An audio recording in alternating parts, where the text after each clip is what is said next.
The Lord our God hath showed us his glory. God's great design in all his works is the manifestation of his own glory.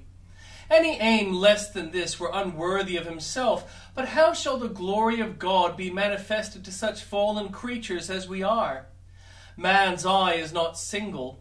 He has ever a side glance toward his own honor, has too high an estimate of his own powers, and so is not qualified to behold the glory of the Lord. It is clear, then, that self must stand out of the way. Then there may be room for God to be exalted, and this is the reason why he bringeth his people oft times into straits and difficulties, that, being made conscious of their own folly and weakness, they may be fitted to behold the majesty of God when he comes forth to work their deliverance. He whose life is one even and smooth path will see but little of the glory of the Lord, for he has few occasions of self-emptying, and hence but little fitness for being filled with the revelation of God. They who navigate little streams and shallow creeks know but little of the God of tempests, but they who do business in great waters, these see his wonders in the deep, among the huge Atlantic waves of bereavement, poverty, temptation, and reproach. We learn the power of Jehovah, because we feel the littleness of man.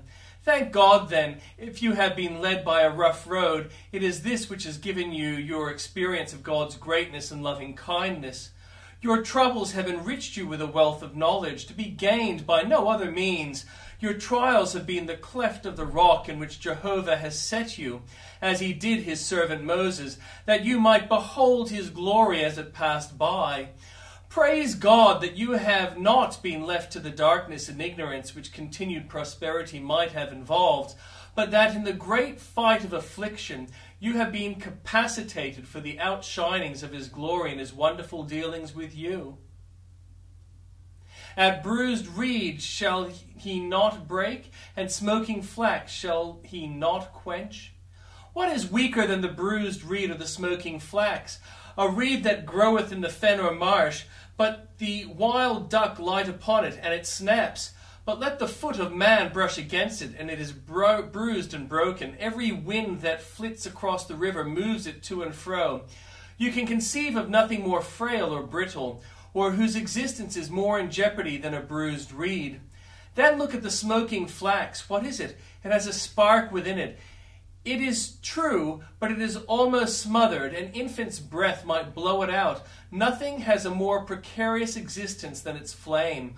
Weak things are here described, yet Jesus says of them, the smoking flax I will not quench, the bruised reed I will not break. Some of God's children are made strong to do mighty works for him. God has his Samsons here and there who can pull up Gaza's gates and carry them to the top of the hill, and he has a few mighties who are lion-like men, but the majority of his people are timid, trembling race.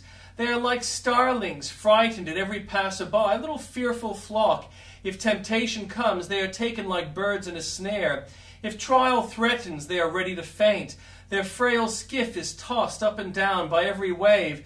They are drifted along like a seabird on the crest of the billows, weak things without strength, without wisdom, without foresight. Yet weak as they are, and because they are so weak, they have this promise made special to them.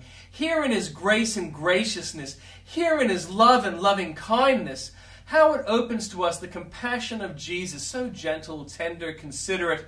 We need never shrink back from his touch.